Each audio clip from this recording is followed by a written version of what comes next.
Babu ma anzalallohu da'an illa anzalalahu shifaan.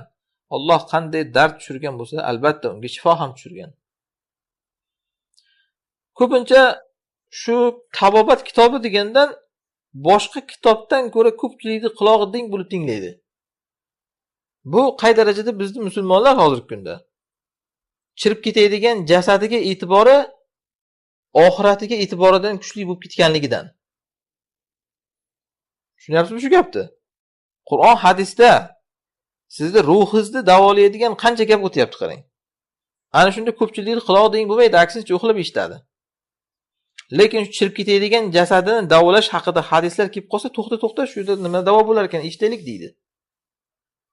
Ana shu demoqchimanki, chirib ketadigan jasadiga e'tibori mangu qoladigan nargi dunyodagi jasadiga e'tiboridan kam. Ko'p demoqchiman ya'ni. Chirib ketadigan jasadiga e'tibori ko'p. Aslida aksini qilish kerak. Bu jasad chirib ketadi, o'lsak o'lib ketamiz, shunday emas. Naryoqda nima bo'lamiz? O'sha yerda siz e'tibor qarating, o'shani obod qilishga kelgan hadislarga e'tibor qarating. Bu ikkinchi darajalik narsa. Ya'ni mana chirib ketadigan jasad davolash. Ana shuning uchun ham sahobalar davolanmaganlari bo'lgan. Hatto ruqya o'qitib davolanmaganlari bo'lgan. Garchi muboh bo'lsa-da. Nimaga? Chunki u chirib ketadigan narsa nima kerak unga ovra bo'lib. Kimdir aytadi, "Ha, o'sha nariyoqqa borganingcha ham kerak shu" deydi. Nariyoqqa borganimizcha amal qilishimizga kerak. Amal qilishimiz uchun esa bizga shariat uni sog'ligimizni ham, kasalligimizni ham har xil amalda chiqarib bergan. Uni bahona qilmang siz. Ya'ni kasal bo'lib ham jannatga kirish mumkin, kasal holatda amal qilish ham. Yotib namoz o'qib ham jannatga kirish mumkin. Va o'z navbatda unga qo'shib yengilliklar ham keladi. Xullas aytmoqchimizki, mana bu hadisdagi hozir buyruq Alloh qanday dard tushirgan bo'lsa, uning davosini ham tushirgan degan narsa va davolaninglar deganlar. Bu buyruqni ulamolar aytishganki, bu avomlarga kelgan. Kimgadir qiziq eshitish mumkin. Davolaninglar degan buyruq avomlarga kelgan. Dalil bu narsaga. Rasululloh sollallohu alayhi vasallam masalan ko'zi ko'r kishilarni duo qilsam hozir shifo topasan, lekin sabr qilsang yaxshi senga deganlarda, sabr qilaman deganda duo qilmaganlar. Va boshqa kasalliklarda ham masalan kuydirib davolanishlikka ruxsat berganlar, lekin avomlarga. Kim hisob kitobsiz jannatga kirishni istasa, kuydirib davolamasin o'zini deganlar. Yurish kerak desa, yurish kerak. Va hokazo bunga o'nlab misol keltirsangiz bo'ladi. Davolanish xullas avomlarga.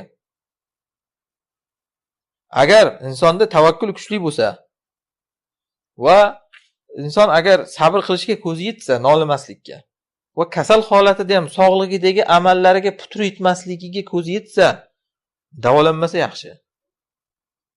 Chunki kasallik uning gunohlariga kaforat bo'ladi va ajr bo'ladi unga. Amali darajati ko'tariladi. Bu tushunmasangiz shuni bilingki, siz ham avom ekansiz hali. Haqoratlar shuni aytmayapman sizga buni. Chunki shariatda hamma dalillarni o'rgansangiz, to'dalab mana shunday gap chiqadi. Masalan, Imron ibn Husayn radhiyallohu anhu aytganlar: "Menga ko'cha kuyda yurganimda farishtalar salom berardi" degan. Ajib qarang. Hatto Rasululloh sollallohu alayhi vasallam vafotidan keyin ham farishtalar salom berardi degan. Keyin kasalligimda bir joyimni kuydirib davolab qo'ydim, farishtalar salom bermay qo'ydi degan. Harom ish qildimi shunda u kishi?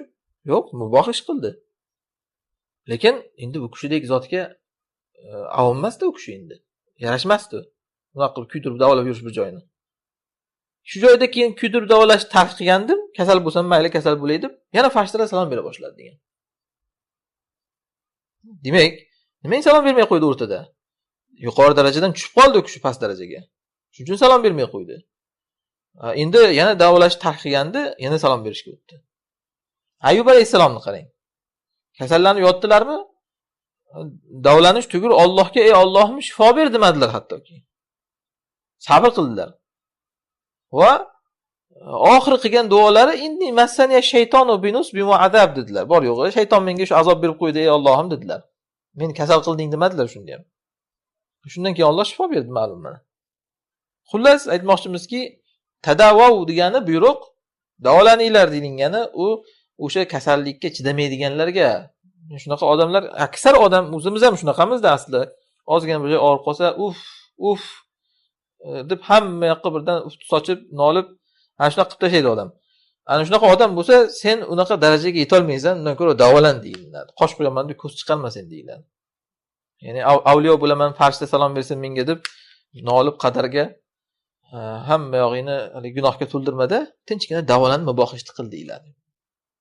Xullas deganga chiqargan davolanmaslikni. 3436-hadis. Muhammad ibn Sharik aytadilar: men bir arobiylarni guvoh bo'ldim. Payg'ambarimiz sollallohu alayhi vasallamdan so'rashardi: "Falon narsa qilsak gunoh bormi? Falon narsa qilsak bizga gunoh bormi?" deb har xil savollar beraverishdi. Shunda ularga Rasululloh sollallohu alayhi vasallam aytgan ekanlar: "Ibadalloh, wada'allohu al-haraja illa man iftarada min 'irdi akhihi shay'an fadhaka alladhi harija." Ey Allohning bandalari, Alloh shariatda harajni olib tashlagan deganlar. Ya'ni mashaqqat yo'q dinda. Illo kimiki bir birodarini obro'sidan agar qarz olsa, biror narsani, ana shu odamga haraj bor, ya'ni gunoh bor dedilar. Nima degani bu? Arobiylarning savollari juda yuzaki savollar bo'lgan. Unday qilsak mumkinmi, bunday qilsak mumkinmi deb. Mayda-mayda narsalar. Xuddiki hozirgi kunda masalan qarasangiz, arobiy desangiz ham bo'ladi shuning uchun. Ummatni g'ami qilib juda o'ta muhim eshitdinglar deb qo'yib qo'ygan bo'ladi videoni qarasangiz, bitta odam chiqib gapiryapti. Nima ekan bu ummatni g'ami juda muhim ekan deb kirsangiz, tuxumni shunchaki yuvib ishlatish mumkin emas ekan.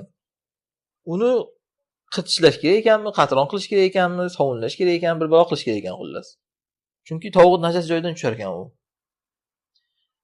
Arobiylarning savollari ana shunaqa bo'lgan. Ibn Umardan ham kelib savol berishganda, pashshani qonini hukmi nima deganda jahli chiqib ketgan-ku shuning uchun ham. Rasulullohning navorasi o'ldirilyapti, qonuni hukmi nima demasdan kelib pashshani qoni nima deysan menga degan. Ana shunaqangi narsalarda savol qilib berishgan arobiylar ham, o'ta muhim deb. Hozir ham shunaqa, ko'pchilik shunaqa deb o'ta muhim bilib qo'yish kerakmi deb chiqadi. Kim qayerdagi masalalar? Juz'iy ahkomlar ya'ni. Xullas, ana shunaqa paytda Rasululloh aytganlar: "Ey Allohning bandalari, dinda haraj yo'q, ya'ni bunaqangi maydalashmanglar. Tuxumni po'chog'ini qirib ishlatish kerak, uni qilish kerak, bunday qilish kerak." Bir to'y qildi bir kishi, bir sufi bizda, yoshligimizda.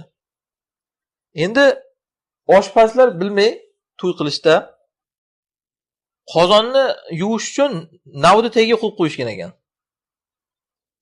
Keyin kelib haligi to'yni qilayotgan sufilar nimani egasi bilan, o'sha oshpazlar qozonning egasi bilan janjal qilib ketyapti. Mumkin emas bunday qilish. Qozonni rasvo qilding. Endi qanday osh yeymiz bunda? Nima qilibdi desa, tomda mushuklar yurgan emish. Tomda kaptarlar yurar ekan. Yaxshi ham kuchuk yurmaydi tomda. Endi qozon o'sha navni tagidan yomg'irdan tushib najas bo'libdi. Yaxshi ham suv tushgan u. Mushukni yoki kaptarning najasi tushmagan endi. Baribir o'sha aralashgan ekan. Xullas, ana shunaqa qilib dinni haraj qilib tashladi demoqchiman. Haraj, qiyinchilik, mashaqqat qilib tashlaydi. G'ulu. Ana shuni Rasululloh oldidan olib aytganlar: "Ey Allohning bandalari, Alloh dinda harajni qo'ygan. U narsaga sen ehtimomingni qilma." Ehtimomingni shunga qilginki, bir odam bir musulmon birodarining obro'sidan bir narsani qarz olsa, ana shu odam haraj topgan odam deganlar, gunohkor bo'lgan odam. Musulmonning obro'sidan qarz olsa degandan maqsad, musulmonning go'shini yesa, g'iybat qilsa, chaynasa musulmonni. Haqiqatan bekorga shu ikkita narsani bir-biriga bog'lab qo'ymaganlar qarang Rasululloh. Shunaqangi mayda narsalarda olamshumul qo'yib ko'tarib chiqayotgan odamlarning aksariga qarasangiz, g'iybatdan tap tortmaydigan odam bo'ladi o'zi.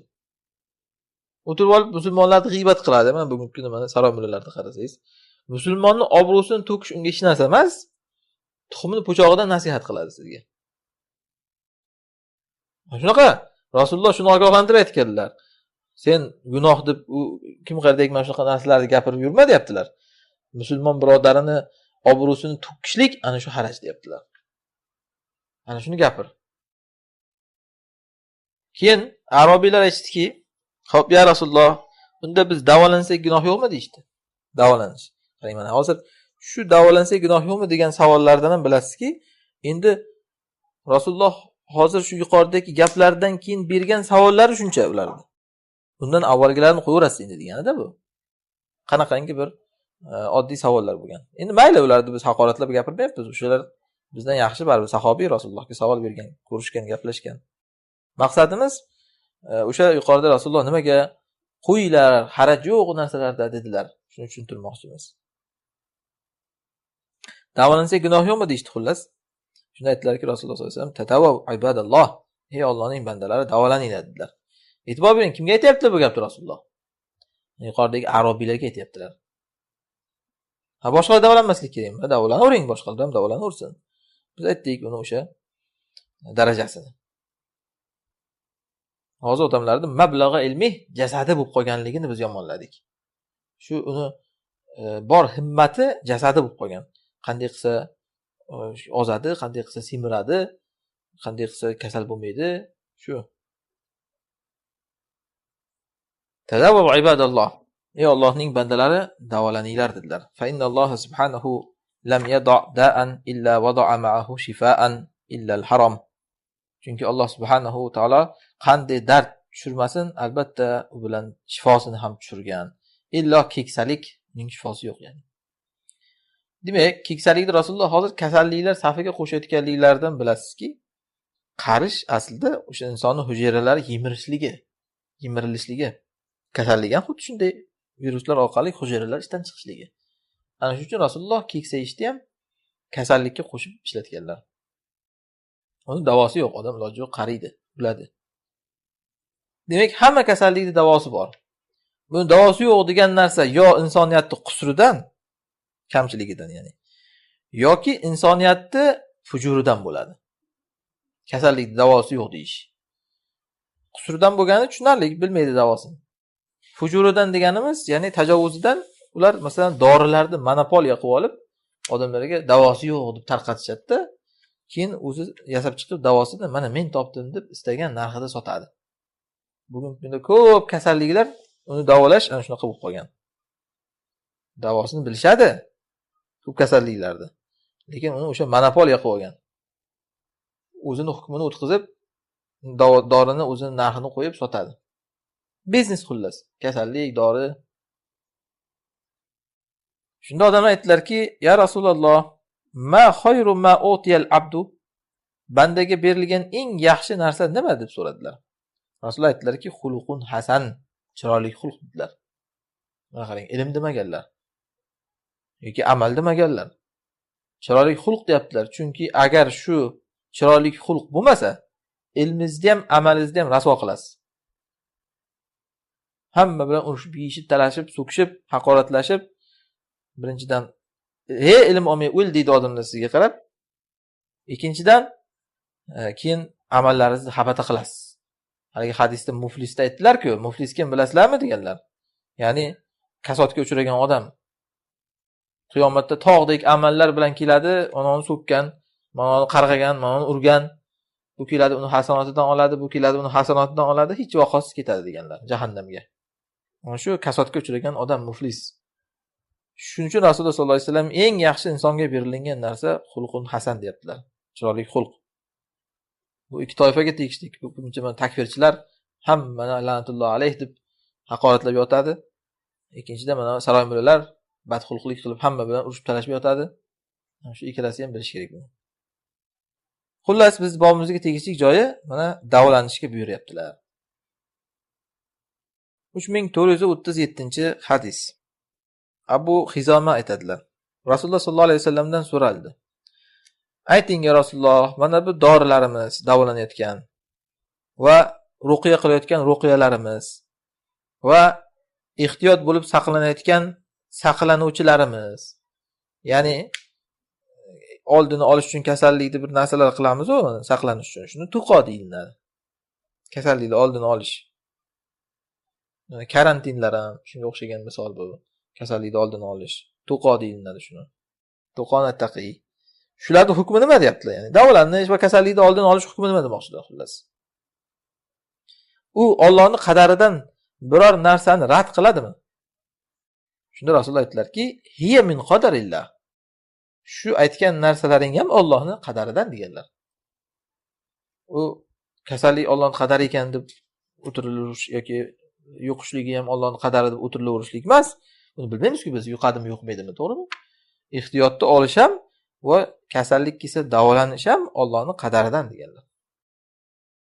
Hamma narsa Allohning qadari xullas. ana shu narsa bu juda katta fiqh. Hozir shu joyda shu gap bir kasallik haqida ketayotgan bo'lsa-da, biz avval darslarda aytdik. Allohning qadari degani qarang, kasallik. Unga qarab o'tiraverish kerak degani emasmi ekan? Nima qilish kerak ekan? Allohning qadari bilan unga qarshi kurashish kerak ekan. Ya'ni davolanish bilan. Xuddi shunga o'xshash bir aqida mafkura kirib qolgan bizning millat ichiga hozir. Podshoh ham Allohning odami u deydi. Alloh jo'natgan uni ham, o'zi kelib qolmaydi u. Ha, Allohning qadari demoqchi, tushundik maqsadingizni. Endi nima qilish kerak ekan desangiz, bo'ldi, unga indamaslik kerak ekan deydi. Shu joyini aytmoqchimizki, kasallik ham Allohning qadari, unga indama unda. Desangiz sizga jinnimisan deydi. Davolanish kerak-da deydi. Ha, xuddi shunga o'xshash, podshoh ham Allohning qadari, uni inkor qilmaymiz. Lekin uni ham davolash kerak-da. Davolanmasa kesish kerak. Kasallik shunaqa, to'g'rimi? Davolaymiz, davolanmasa kesamiz.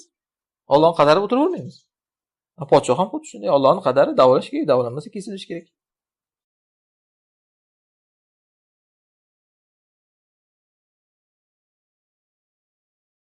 Hammasi Allohning qadari xullas. 3438-hadis. Abdulloh bin Mas'ud zohirdan inshaalloh alam radhiyallohu anhudan Ali Nabiy sallallohu alayhi vasallam qol: Ma anzalallohu da'an illa anzala lahu dawa'an. Alloh qanday dard tushirgan bo'lsa, albatta unga davo ham tushirgan. Endi tushirdi deyaptilar, qarang, nima? Osmondan keladimi? Ko'pincha shu mana Qur'on Alloh nozil qilgan degan gaplardan Allohning osmondaligiga dalil olinsa, e'tiroz bildirib aytishadiki, unda qaragin. Alloh kasallikni ham tushirgan deyilyapti. Unda kasallik ham osmondan kelganmi deyiladi. Birinchidan inkor qilib bo'lmaydi. Masalan, viruslar, meteoritlar orqali, asteroidlar orqali koinotdan kelib tushishligini ham inkor qilib bo'lmaydi. Zohiridan. Xo'p, ikkinchidan tushirish ma'nosini haqiqatdan yaratish ma'nosi bor. Alloh uni dardni tushirdi degani, yaratdi degani, ya'ni. Haqiqatdan uni inkor qilmaymiz, tushirishni yaratish ma'nosi bor. Lekin asli tushirish borki, shu uchun yaratish ma'nosiga olingan uni. Tushunarlimi? Asli bor narsa tushirish, shuning uchun yaratish ma'nosiga ko'chma ma'noda olingan uni. Xuddi shunday Alloh taoloning haqqida ham asli Alloh osmondan tushirgan kitoblarini va shuni keyin yana boshqa ma'noda ham ishlatilingan keyin. Tushirishligini, ya'ni uni vahiy qilish ma'nosida, nozil qilish ma'nosida, yetkazish ma'nosida ham ishlatilinadi. U ta'vil qilish, haqiqatni inkor qilishga hojati yo'q demoqchiman, ya'ni. Ta'vil qil, mayli, tushirishni yaratish ma'nosida, boshqa ma'noda deb. Lekin uni uchun uni tushirishni haqiqatini inkor qilishga hojati yo'q. Misol uchun aytaman-da, meni qo'limdan keladi bu ish deyman. Ehtimol u ishda men qo'limni umuman ishlatmasligim ham mumkin. To'g'rimi? Qudratimda degan ma'noni nazarda tutaman. Endi lekin shu narsa taqozo qiladimi meni haqiqiy qo'lim yo'q degan narsani? Yo'q, taqozo qilmaydi. Haqiqiy qo'l o'z yo'liga, qudrat o'z yo'liga deyiladi. Endi vallahi masal a'la. Alloh taoloning ism sifatlarida ham batariqalarni shunaqa tushunishimiz kerak biz. Biz majozda inkor qilmaymiz qo'l qudrat ma'nosida bo'lishligini. Alloh tushadi deganda Allohning amri tushishligini, maloikalari tushishligini inkor qilmaymiz biz. Lekin o'z navbatida bu uchun uni haqiqiy ko'rinishda rad qilishga ham hojat yo'q. U uchun maxluqqa o'xshab qoladi deyilmaydi. Xo'p, bu o'z yo'liga endi o'rni kelgani uchun tushuntirishni aytyapman. 2439-hadis. Abu Hurayra radhiyallohu anhudan Rasululloh sollallohu alayhi vasallam aytdilar: "Ma anzalallohu da'an illa anzalalahu shifaan." Alloh qanday dard tushirgan bo'lsa, albatta unga shifo ham tushirgan. Bu ham shu qanday ma'noda. Endi savol tug'iladi. Shifoni tushirar ekan Alloh, unda dardni tushirishligida hikmat nima? Baribir shifo tushyapti-ku, to'g'rimi? Kasal qilib davolash uni hikmati nima? Xuddiki bir narsangiz buzib, keyin o'zini tuzatishiga o'xshaydi-da bu. Alloh kasalligi bilan o'zini maxluqini buzyapti-da, keyin davo bilan uni tuzatyapti yana. Nima hikmati bor buni? Bizda haqqimizda bu hikmatsizlik. Masalan, hozir men qo'limdagi telefon bir urib sindirsamda, keyin olib o'xshattirsam uni. Nima qilganing bo'ldi bu deyiladi. Lekin Allohning haqqida unday emas. Chunki Alloh bir narsani buzganda, keyin uni tuzatganda u narsani sinaydi. maxluqni buzib tuzatishligida. Maxluq buzilganda uni haqiqati fosh bo'ladi. Sabr qiladimi yo'qmi? Allohga yolvoradimi yo'qmi? Shukrona qiladimi yo'qmi? Sog'lig'i qadriga yetadimi yo'qmi? Kasallarni keyin o'ylab yordam qiladimi yo'qmi? Va hokazo o'nlab, yuzlab, minglab hikmatlar kelib chiqadi uning ortidan. Ana shu uchun ham Alloh o'zi buzib, o'zi tuzatadi. Biz unaqa qilsak ahmoqlik bo'ladi bizning haqqimizda. Chunki biz hikmatsiz qilamiz uni. Lekin Allohning haqqida bu narsa hikmat. Endi odob yuzasidan to'g'ri Allohga Alloh buzadi deb aslida shunchaki aytilishligi ham yaxshi emas. Shuning uchun Ibrohim alayhisalom fa ida maridtu fa huwa yashfin deganlar. Agar kasal bo'lsam, u shifo beradi. Kasal qilsa demaganlar. Endi biz tushuntirishni aytyapmiz uni.